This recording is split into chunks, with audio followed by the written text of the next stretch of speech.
Okay.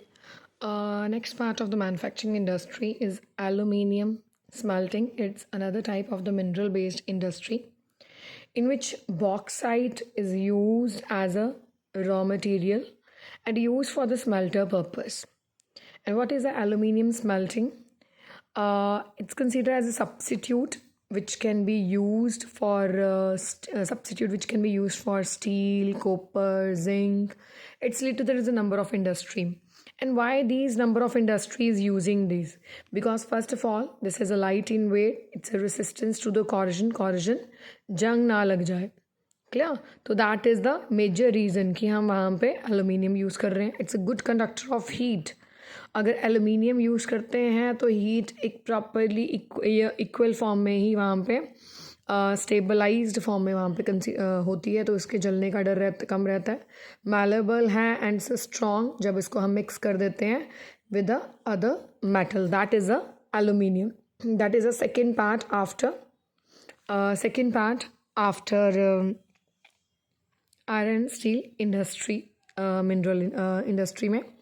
And then third इसी में ही आती है, that is a chemical industry.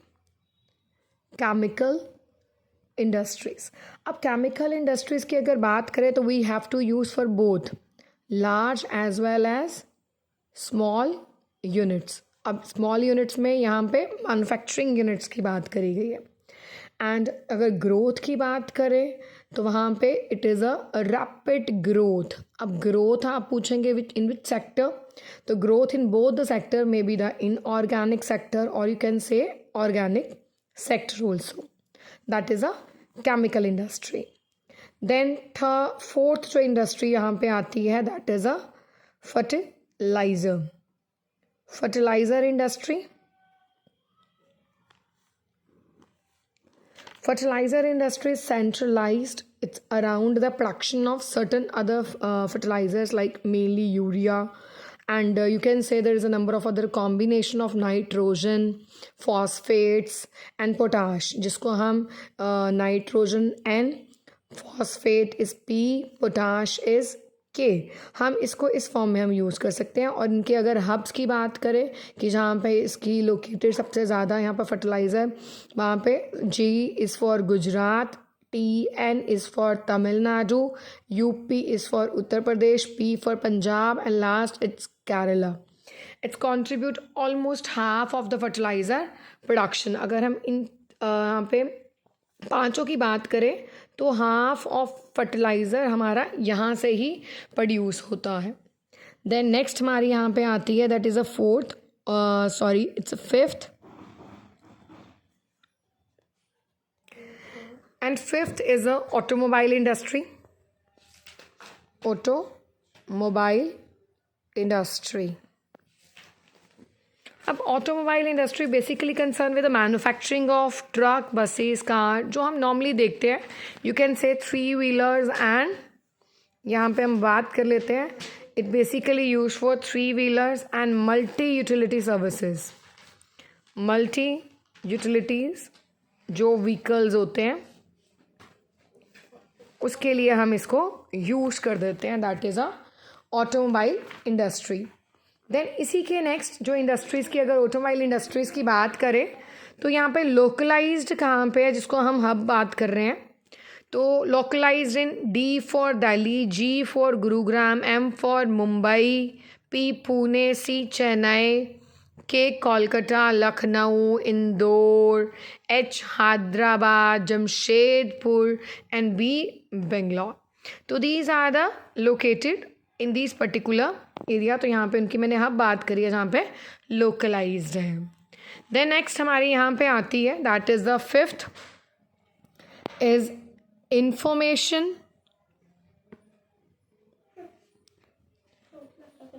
Technology and electronic industry. And this industry is a wide range from, you can say, the transistor set. यहाँ पे अगर पुराने बात करें तो वहाँ पे ट्रांजिस्टर सेट्स, एंड यहाँ पे ट्रांजिस्टर्स वहाँ पे सेट्स की बात कर दें ट्रांजिस्टर सेट से लेके जो आजकल हम यहाँ पे यूज़ कर रहे हैं, it's a television, telephone, cellular, telecom, telephone exchange, radar, computer, and there is a many other things you can say which is required for the telecommunication industry. That is the best word we can use it for, telecommunication industry. And this industry अब यहाँ पे hub कहाँ पे है? This industry is very important for generating employment in India. And Bengaluru, that is considered as the electronic capital of India. That is electronic capital of India. That is Bengaluru. और सबसे ज़्यादा employment भी यहाँ पे इसी form में generate हो रही है. अब कुछ MCQs इसमें देख लेते हैं. Industry which is self reliant and complete in value chain for the raw material to the highest value added. That industry name is textile industry. Next हम यहाँ पे बात करें, that is a software technology park. Software technology part. What does it mean, software technology part? That provide the single window services and high data communication facility to the software expert. वहाँ पे जो सारी की सारी services की बात करी है, they provide to the software expert. So they are specialized in this. What are the basic why this industry is considered to be important? First of all, अगर हम इसके significance importance की बात करें तो सबसे पहला आता है एम्प्लॉयबिलिटी, एम्प्लॉयमेंट में इट्स हेल्पफुल वहाँ पे उसकी जनरेट में. और यहाँ पे अगर हम बात करें जब से इंडस्ट्री 2005 तक की, तो this industry provide the employment around more than 1 million persons. तो that is a employability. And second यहाँ पे अगर बात करें एम्प्लॉयबिलिटी में, सेकेंड अगर बात करें तो women employability, that is very important point. Womens की बात करें तो 30% of the total employees are only women. तो it is very encouraging to know. And next अगर हम बात करते हैं थर्ड, दैट आप लोगों ने सबने सुना हुआ है कि this industry is very good for earning foreign exchange, or you can say this industry is helpful for maintaining foreign exchange reserve. And just with the help of BPO, that is a business process outsourcing, this industry help in maintain, or you can say in generating foreign exchange reserve. And next, this industry is not only generating the foreign exchange reserve, but also this is the key factor for the hardware and software. अगर हम बात करें, these hardware and software industry is a key for the success of our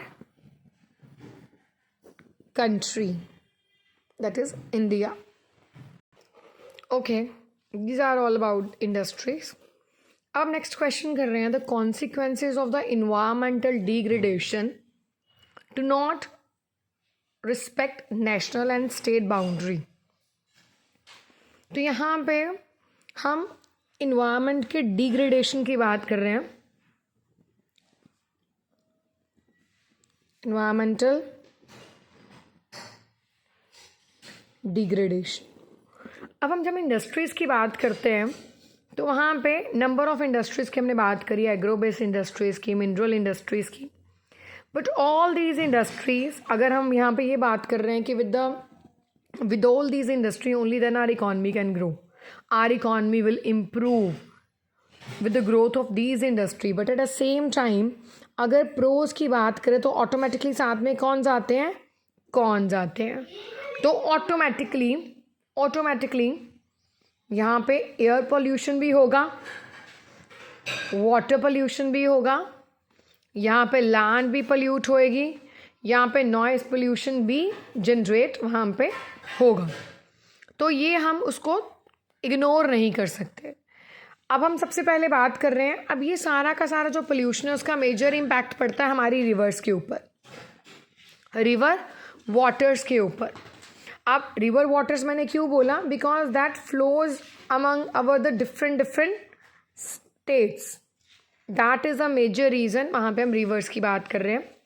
अगर हम total water की बात करें तो 22% जो हमारा एग्जिस्टिंग फ्रेश वाटर है वो हमारी इंडस्ट्रीज़ नंबर ऑफ स्टेजेस में यूज़ करती है। अब 22% हमारा जो फ्रेश वाटर है वो इंडस्ट्रीज़ इस साइकिल में यूज़ कर रही, just in this cycle raw material का कन्वर्शन, वर्क इन प्रोग्रेस, फिर फिनिश गुड्स। इस साइकिल में we are using 22% of the fresh water. अब वो यूज़ करने के बाद उसको सीधा ही क्या कर रहे हैं, डंप कर रहे हैं विदाउट रीसाइकलिंग। रीसाइकलिंग की तो कभी किसी ने बात ही नहीं करी। तो without recycling, that is a major reason कि हमारा एक्यूफर्स एंड रिवर वाटर वहाँ पे एक्सप्लॉयट हो रहा है। इसलिए हम यहाँ पे रिवर्स की सबसे पहले बात करी। देन सेकेंड यहाँ पे आता है एयर पोल्यूशन को क्यों इतना इम्पॉर्टेंट वहाँ पे कंसीडर हम कर रहे हैं। एयर में कोई भी इंडस्ट्रीज़ है वो नंबर ऑफ गैसेस रिलीज़ करती हैं, that gases but always not desirable one, that gases are undesirable gases, उसको हम रिलीज़ कर रहे हैं एंड अल्टीमेटली ये गैसेस का इम्पैक्ट किसके ऊपर होने वाला है, हमारी हेल्थ के ऊपर, हमारे एटमॉस्फेयर के ऊपर, जो आपने 8 में सारी की सारी लेयर्स पड़ी हुई हैं, तो ये उनके ऊपर इम्पैक्ट करती है। देन नेक्स्ट हम बात करते हैं third one, that is the thermal pollution. Thermal pollution, इससे रिवर वाटर सबसे ज़्यादा इम्पैक्ट होता है, एक्वाटिक लाइफ सबसे ज़्यादा इम्पैक्ट होती है, क्योंकि थर्मल पोल्यूशन में कोई भी जो इंडस्ट्रीज़ हैं अपना जो वेस्ट है उसका जो टेम्परेचर हीट बहुत ज़्यादा होती है और ये क्या करते हैं, ऐसे chemical radio active materials, mercury, lead, ये सारा का सारा बिना फिल्टर करे हम उसको रिवर में थ्रो कर देते हैं और वो बहुत ही और उसको ठंडे करे बिना ही, और without cooling, that is a major point, without cooling. अब बिना कूलिंग के जब हम वहाँ पे उसको रिवर में थ्रो कर रहे हैं तो वो 1 लीटर जो वेस्ट थर्मल वहाँ पे ये सारा जो हमने बात करी, chemical radio active material, lead, mercury, हम रिवर वाटर में थ्रो कर रहे हैं, तो ये अल्टीमेटली 8 टाइम्स फ्रेश वाटर को पोल्यूट कर रहा है। That is a major reason कि यहाँ पे हमारी जो रिवर्स हैं, गंगा रिवर, ये इनके कारण वहाँ पे हमारे एक्वाटिक लाइफ जो है वो ख़राब होती है। एंड रीज़न क्या है, जब हम थर्मल वहाँ पे पोल्यूशन जनरेट होता है तो वाटर, ये हमारे अगर रिवर्स है तो इसके ऊपर एक लेयर बन जाती है जिसके कारण ऑक्सीजन वहाँ पे नीचे नहीं जा सकती, तो ऑटोमेटिकली जो वहाँ पे एक्वाटिक लाइफ है वो डिस्टर्ब हो जाती है। That is a major reason. Life क्या हो गई, डिस्टर्ब। क्यों, यहाँ पे क्या नहीं गया, ऑक्सीजन नहीं गई, that is due to the thermal pollution. अब करना क्या चाहिए, वी नीड कि our industry need to opt. अभी अगर यहाँ पे कंक्लूड करने को आ जाए, ये तो हम सारी बात कर रहे हैं, अब इंडस्ट्रीज़ क्या करें कि ये सारा मैनेजेबल हो जाए। इंडस्ट्रीज़ को क्या चाहिए, they need to adopt sustainable water resource management, क्या, और उससे ये सारे के सारे पोल्यूशंस कंट्रोल में हो सकते हैं, हमारा इन्वायरमेंट डिग्रेड नहीं होगा। उसको रीयूज करें, उसको रिसाइकल करें नंबर ऑफ स्टेजेस में, और जितनी भी ट्रीटमेंट है हॉट वाटर एफिलेंट्स की वो पहले ही कर दें, कि रादर कि उसको हम पहले सीधा ही रिवर्स या पॉन्ड में थ्रो कर दें। और चिमनीज़, हम फैक्ट्रीज़ के ऊपर चिमनीज़ लगाएं, वहाँ चिमनी में उसमें हम इलेक्ट्रोस्टैटिक, वहाँ पे प्रेसिपिटेटर लगा सकते हैं जिससे वो जो हार्मफुल गैसेस हैं उसको सस्पेंड करेंगे रिलीज़ होने में। तो दीज आर द सर्टन, वहाँ पे अगर कंक्लूड में हम अपने इन्वायरमेंट को डिग्रेड होने से कैसे बचा सकते हैं तो ये स्टेप्स आपने वहाँ पे लिखना है। चिमनीज ऑप्ट करें, रिसाइकल करें, देन उसको कूल डाउन करके फिर वेस्ट को रिलीज़ करें। तो these are there is some point you can explain अगर ये क्वेश्चन आता है, how to control the industrial pollution. What does it mean NTPC? इसका ज़रूर एक क्वेश्चन आता होता है। That is the National Thermal Power Corporation. अब how this approach, National Thermal Power Corporation, is helpful in preserving the natural environment or resources? सबसे पहले अब इसके अंडर है क्या, यू कैन से this is a proactive approach. What does it mean? This is a proactive approach. हम किस purpose को लेके यूज कर रहे हैं? To preserve natural environment or you can say its resources. अब प्रोएक्टिव अप्रोच है क्या? सबसे पहले हम यहाँ पे यूटिलाइजेशन वहाँ पे करेंगे, ऑप्टिमम यूटिलाइजेशन की यहाँ पे बात करिए ऑफ इक्विपमेंट, और वहाँ पे लेटेस्ट टेक्निक की बात करें, एग्जिस्टिंग जो इक्विपमेंट है उसको मॉडर्नाइज की बात करें। तो वहाँ पे अडॉप्ट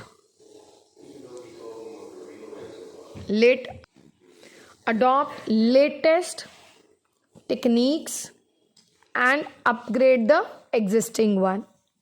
तो यहाँ पे जो भी वहाँ पे पोल्यूशन इतना जनरेट हो रहा है उसका मेजर रीज़न ये भी है कि हमारी मशीन्स आउटडेटेड हैं। तो बेटर क्या है, लेटेस्ट टेक्नोलॉजी और अपग्रेड करो अपनी एग्जिस्टिंग वन को। सेकेंड यहाँ पे बात करी गई है वेस्ट जनरेट को मिनिमाइज करें बाय मैक्सिमाइजिंग ऐश यूटिलाइजेशन। तो वहाँ पे जब भी कोई वेस्ट होता है तो बेटर है उसको ऐश में कन्वर्ट करो और ऐश को यूटिलाइज करो, maximise the ash utilisation. Then third की अगर बात करें NTPC में ग्रीन बेल्ट्स को लेके बहुत ज़्यादा फोकस, वो हम आज भी हम बात करते हैं। Green belt which is helpful in maintain the ecological